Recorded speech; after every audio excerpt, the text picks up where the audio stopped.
Hello বন্ধুরা, welcome back Indian football mania চ্যানেলে। আমরা আবার ফিরে এসেছি এবং আজকে যে বিষয়টা নিয়ে আমরা ভিডিওটা বানিয়েছি সেটা হচ্ছে আগামী যে বড় ম্যাচ রয়েছে, অর্থাৎ ডুরান্ড কাপে যে east Bengal versus Mohun Bagan match রয়েছে সামনে, সেই ম্যাচটি তোমরা কোথায় ফ্রিতে দেখতে পাবে।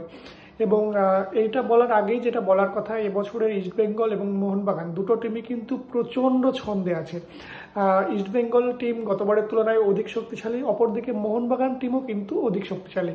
ইস্ট বেঙ্গল টিমে মাদিতালাল, জিকসান, ডায়ামান্টাকাসের মতো প্লেয়ার এসছে, কিন্তু অপরদিকে মোহনবাগান টিমেও কিন্তু জেমি ম্যাকলারেনের মতো প্লেয়ারও এসছে, এছাড়া আপুয়া এসেছে। অর্থাৎ ধারে ভারে দুটো টিমই কিন্তু গত বছরের তুলনায় এবছর আরও বেশি শক্তিশালী। তো এই দুটো টিমের যে ম্যাচ রয়েছে আগামী 18 তারিখ, সেই ম্যাচটি তোমরা কোথায় ফ্রিতে দেখতে পাবে, এটাই বলার হচ্ছে আজকে উদ্দেশ্য।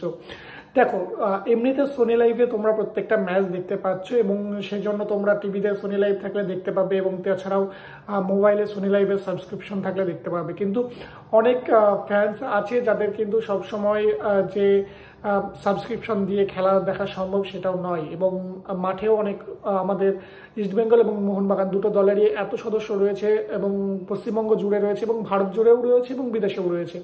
সবার পক্ষেই কিন্তু মাঠে গিয়ে সবসময় খেলা দেখা সম্ভব হয়ে ওঠে না।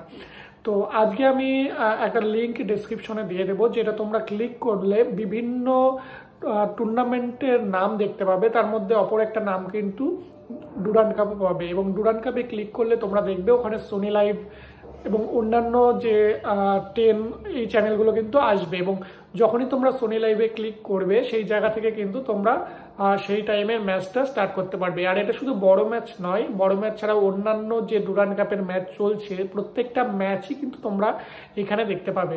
এবং এটা দেওয়ার উদ্দেশ্য কিন্তু পাইরেসি নয়, এটা শুধুমাত্র সেই সব ফ্যান্সদের জন্য যারা সাবস্ক্রিপশন নিতে সক্ষম নয় সব সময়, তাদের জন্য। এবং এটাও আমি একটা জায়গা থেকে কালেক্ট করেছি, তো তোমাদের দিচ্ছি, তোমরা অবশ্যই ডেসক্রিপশন বক্সটা দেখে নিও এই জন্য।